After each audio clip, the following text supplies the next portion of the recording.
président de l'Assemblée nationale nafanana nam'izao fitsaofana izao fa raha tena tianao fanovana marina itsika nefa manao ny rédaction amin'ny lalam-panorenana vaovao azo atao ohatran'ny taloha ntsony hoe constitution ray dia oui ça non fataovy ny constitution anankiroa fidin'ny vahoaka dia mahakasika ny fédéralisme sy mahakasika ny décentralisation satria amin'izay fotoana izay izahay any faritra no mahafantatra ny fomba fitantarana eny arenanay sy ny zavatra izay mifanaraka amin'ny fampandrosoan'ny vahoaka ray marina zany fa tsy marina. Raha mahakasika ho an'ny Sainte Marie manokana tompoko ny travaux publics dia vita soamantsara moa tamin'ny teo ny RNS 21 fa kosa mbola misy an'ilay petite sy grande boucle 35 km monsieur le ministre fantatro tsara iangaviana mba hamitana an'izany araka ny tokony ho izy ary efa misy dossier technique koa moa ny aminao voafianao tsara zany monsieur le ministre mino izay fa tsy dia misy olana ny fanatanterana an'izany hoe 6 millions de dollars angamy izay raha tsy diso miangavy any koa zay ny fametrana ny délégué ny travaux publics miasa ny direction régionale Analanjoro fa somary lavitra miampita ranomasina izy ranaramaso any zavatra rehetra any Sainte Marie. Mahakasika eo amin'ny ministère de la santé publique dia miangavy izahay ny fanaovana recrutement ny bénévole maro dia maro zany ao tsy ampy ny olona ao amin'ireo hôpitaly maro samihafa tsy manana dentiste zay tsy manana dokotera maso tsy manana pédiatre efa nisy any affectation ny dentiste satria tamin'ny siady 2025 nanao réhabilitation ny dentiste teoria zay efa teo amin'ny efatra taona tsy nisy fa dia tsy mety mamonjy ilay affectation ilay dentiste vaovao. Misy ny antsoina hoe projet afafi madame la ministre izay financeny Monaco tsy nety nanao soni mihitsy moa ny ministère de la santé publique teo dia tadiny tapaka amin'ny fin novembre aty zay projet izay kanefa tena ilainy vahoaka Sainte Marie ka miangavy am-panajana tompoko mba hijery akaiky an'izany fametrahana indray ny projet afafi miaraka amin'ny ministère zay taritinao. Mahakasika ny éducation nationale dia ny recrutement ny ENF sy ny bénévole miangaviana ampanajana satria tena mijaly olona ireo ary dia tena hoe hiezaka zay angataka quota hiady hatramin'ny farany manoloana an'izay recrutement izay. Misy ihany koa ny bâtiment 12 salle de classe eo amin'ny Fokontany Lokintsy nisy trano taloha teo dia niravana efa 3 taona tsy nandeha intsony ilay projet 40% nefa vita dia miangavy zahay ny amin'ny tanan'izay. Misy ihany koa ny bâtiment vita mahakasika ny EPP ao amin'ny Fokontany Alarajy misarasara ny anokatra n'izy io moa ny tompona andraikitra satria ny loko sy ny zavatra rehetra mbola tamin'ny loko teo aloha dia miangavy izay madame la ministre raha azo jerena zay satria sahirana tsy ampy ny salle de classe nefa n'izay fotsiny mety hisakana ka mino angamba ny fafaka mijery ny tombotsoa ho an'ny zanakitsika isika. Ny amin'ny ministère ny énergie sy ny hydrocarbure miangavy am-panajana izahay ny fanaovana indray ny compteur amour eo ihany koa moa ny fanitarana ny resaka électrification satria mbola betsaka ny fokontany zay mbola tsy misitraka an'izany électrification izany efa nangataka toerana 10 hectare indray moa zao ny ao amin'ny Jirama anaovana ny panneau solaire manaraka dia efa volona izany tera 5 hectare izany raha mba hahafahantsika manitatra zay moa tsy dia misy olana amin'ny délestage fa mety hitombony isan'ny opérateur touristique sy isan'ny vahoaka dia iangavinay hijerena akaiky an'izay zavatra izay. Mahakasika ny ministère ny rano dia mitovy amin'izay ihany efa nandalo tany tamin'ny mois de juillet ny représentant résident ny banque mondiale efa nanaiky izy ny anitarana ny resaka réseau-ana rano ny Sainte Marie satria Fokontany 7 no misy anay commune ray Fokontany 10 amin'ny 7 tsy misy rano madio avy amin'ny Jirama. Ny fahenina ny ministère de l'intérieur sy travaux publics angataka tika bahantina marinanata efa misy any lalanao aminay efa enimbolana zay monsieur le ministre ary tapaka iso tapitanana ny Fort Dauphin dia zay zavatra zay efa misy vola 8 millions de dollars ka zay 8 millions de dollars zay nefa tsy volan'ny fanjakana monsieur le ministre fa volanay volan'ny meny orinasa TMM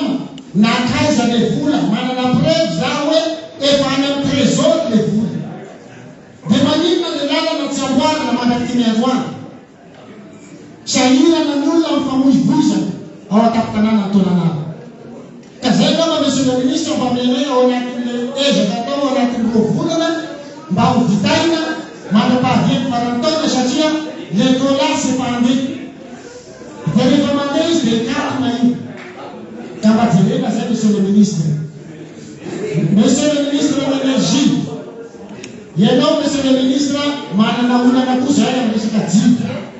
dia zay jiro zay ny olanao zay koa manana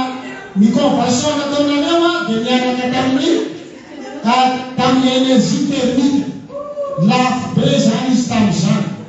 ankehitriny nefa efa tsy thermique antsony ny zavatra miodinao fa parc éolienne sy ny parc solaire ka zay zavatra zay nefa mbola lafo nividanana ny jiro nefa le vidy jiro aminay ao zavatra efa tsy thermique antsony asa mba azo jerena monsieur le ministre ny intérieur décentralisation tena matena zava-dehibe ny mampikorotana ny olona amizao dia ny fividanana amin'ny halabaka monsieur le ministre misy olona lany tamin'ny halabaka tsy mendrika mihitsy azay satria hoe candidat-panjakana esory candidat-panjakana ty monsieur le ministre manao pisao tsy tokony izy tony candidat-panjakana satria mangalabaka inyany satria zay any terena délégué terena ny district terena ny préfet hany ka tsy manana crédibilité any amin'ny toerana ny ville reny satria mangalabaka ka zay monsieur le ministre marika ianareo solombavavahoaka Madagasikara raha natosy andreniko ministra namana ianareo mpanao gazety fa miarabanareo tompoko raha makasika ny asa zany zay hotolorany fambatrinanareo ny fanofiny anazy misy ny efa voalazany Andriamatoa omaly misy ny mbola holazainy Andriamatoa Premier ministre lehibe ny gouvernement Rapitsoa fa tsy pasoka nefa malama fa kanefa manana tamberina ndraikitra fosina ilazanareo reo viona foezaka zay fantatrareo fa misy olana minjady amin'ny firenena dia mifantapahany jiro ny délestage ankehitriny zany ao anatin'ny vanim-potoana mahitanytsika fakitika zany noho izany dia tsy mitokona en plein régime antsony zany ny centrale hydraulique andekaleka zay toby mamana ny réseau interconnecté Antananarivo noho izany dia tsy maintsy na rehefa nanapa-kevitra nampiasan'ireo centrale thermique zay fantatritsika nefany fa mihinana solika mandany solika maro ao anatin'izany efa ny ao anaty vahaolana foesaka dia misy ihany koa ny opération de pluie provoqué rehefa tsy ampy zany orana dia tsy maintsy natao ny fandatsahana orana ny fandatsahana le opération de pluie provoqué tsy afaka atao isan'andro fa misy ny condition normale de température et de pression zay vao afaka manao an'izy tsika misy zavatra maro zany afaka atao ka efa nanao sika ary mbola ao anao amty enandroty zany indrindra mandrapitso faravakapitso afahana mampitombo ny tany-drano eny andekaleka ka afahantsika ihany koa manena an'ireo fampiasana solika zany manarak'izay raha politique foezaka ihany koa dia ny fanafarana nireo groupe électrogène zay mitenetina izay manana puissance nominale zany 16 mégawatt ireo groupe ireo dia ahafahana fotsiny zany mandra-piandra ny fotoam-pahavaratra dia efa voalazan'ny filoham-pirenena omaly zany efa andalana zany ny procédure ahafahantsika mahazoandreo groupe ireo. Ireo groupe ireo koa dia tsy vahaolana permanent fa vahaolana mandrapatonga ny fotoana ny fahavaratra. Rehefa tonga amin'izay ny fahavaratra dia ho alefany amin'ny faritra ireo groupe ireo. Eo ankoa misy ny acquisition na groupe zany ho any amin'ireo faritra izay tena hita hoe misy ny délestage. Eo ihany koa ny zavatra tsapa tamin'ny opération de pluie provoquée izay natao farany teo dia hita fa rehefa avy zany ny orana dia tsy manana problème na approvisionnement ny électricité zany ny jirama. Ny zavatra tsapa rehefa avy ny orana vao mainka tapaka ny jiro. Roa mety antony. Voalohany dia ny resaka réseau. Ny réseau eto Antananarivo sy manerana Madagasikara dia tena efa antitra. Ary ao anatin'ny politika ny ministera moa zany dia fanavaozana an'ireo réseau ireo. Eo ihany koa ny établissement le hoe SCADA izay centre intelligent de distribution zany ahafahana mahafantatra hoe aiza sy aiza ny misy défaillance satria ny délestage manko dia vokatry ny tsy fahampiana dia manao zany tsika le délestage tournant hoe tsy ambony production aiza no tapahana dia aiza no alefa. Ny zavatra tsapa tsy manaraka n'le calendrier izy indraindray. Ary vokatr'izay tena ndray fepetra moa zahay teo anivon'ny ministère sy ny JIRAMA nanoloan'ny ordinateur ny distribution teo anivon'ny JIRAMA zany. Eo ankoa zany mbola tsy fantatra hoe inona ny zavatra misy eo anivon'io sampana anankiray io hoe problème technique tokoa ve le izy sa fananina tsy alefa leo amin'ny distribution. Izay aloha zany. Fa ny lavitresaka kosa angambany dia makany amin'ny transition énergétique makany amin'ny énergie renouvelable satria tsy afaka intsony zany tsika hoe intehitra amin'ireo centrale thermique izay anafarantsika solika izay andalantsika vola maro be zany raha atao résumé zany dia zay. Sorana ny angofo sy ny akora nafo tonga zay fanazavana zay rehefa avy eo mbola maro ny fanontaniana petraka amin'ny azany. Ity ministera ity moa no azo lazaina angeza indrindra no sady manana olana indrindra dia mamela ahy ianareo raha mela belatra ny fiovana izay no manina ho an'izany sy atrasan'ny ministera amin'ny fanabeazana zany. Ny voalohany dia nanao ny protocole d'accord zay vao nilamina ny roa tonta ny avy ety amin'ny ministera sy ireo manana olana tahaka ny syndicat sy ny mpampianatra. Ka ny votoatin'izany dia ao ny intégration,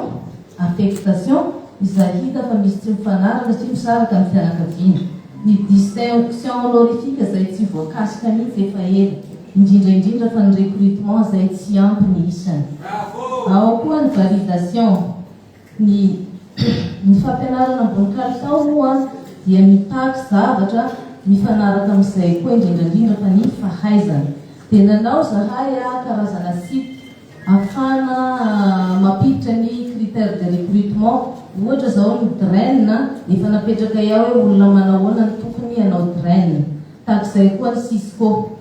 Dia miasa anatin'izay zay ka ny draine manokana dia tsindriky hoe manao plan d'action izy rehefa voatendry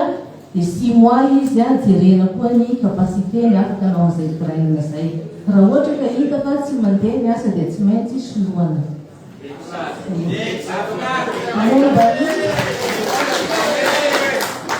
Momba ny fanatsarana ny fotodrafitrasa ny fitaovana mety mampianatra dia efa dinihana ao any koa satria betsaka ny toerana tsisy dabilio, misy sekoly rava ohatra ny Rivodoza. Raha ohatra nanao fitsidiana tamin'ny vatovavy zao vao vetivety dia mbola betsaka ny sekoly izay tsy mitsangana après ny Batsiray. Dia ny programme fampianarana indray dia misy fiovana satria efa ela ny programme scolaire tsika izay tsy mifanaraka amin'ny toetrandro ankehitriny. Indrindra koa ampiana exemple amin'ny région satria misy zaza ohatra tsy mahafantatra exemple ny raisiko ohatra za hoe paoma mety tsy fantatry ny ankizy any atsiny ny atao hoe paoma fa mety tsy nefiny anatin'ny sainy raha vao mivoaka ny sariny paoma dia tahaka izay zany ny fomba fanovana ny éducation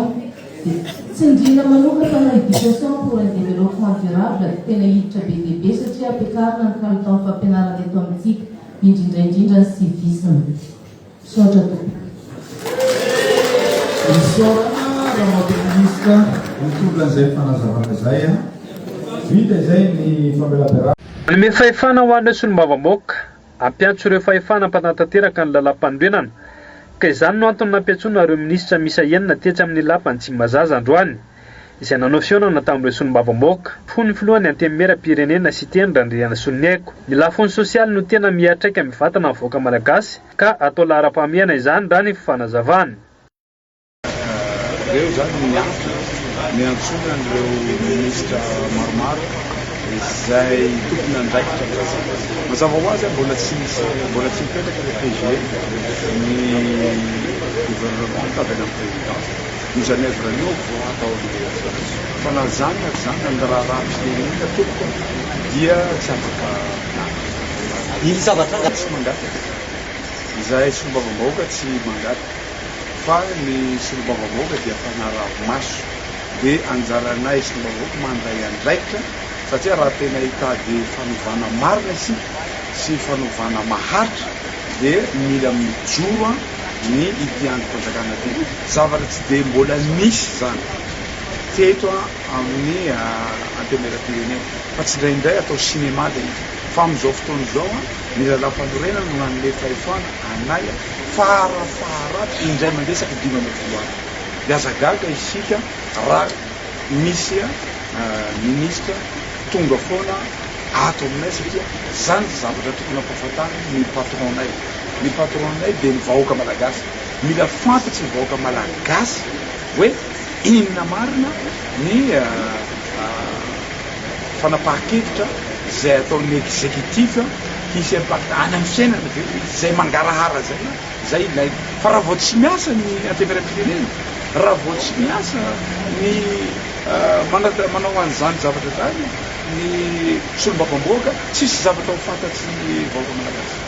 Afaka esorina amin'ny toerana mahafilohan'ny antemera-pirenena azy raha toka misy ny minisitra ilain'ireo solombavamboaka kanefa tsy tonga eo anivon'ny lapany antemera-pirenena ho hiatrany ny filohan'ny antemera-pirenena sy teny Randriana Soloniaiko. Tsy mandondomba ravarana amin'ireo minisitra intsony manomboka izao ny solombavamboaka fa mampiantso ireo minisitra ho avy eny anivon'ny antemera-pirenena ho ny filohan'ny antemera-pirenena hatrany satria zony vahoaka no mahafantatra ny asan'ireo fahefana mpanatanteraka raha ny fanazavana hatrany. Izaho efa niteny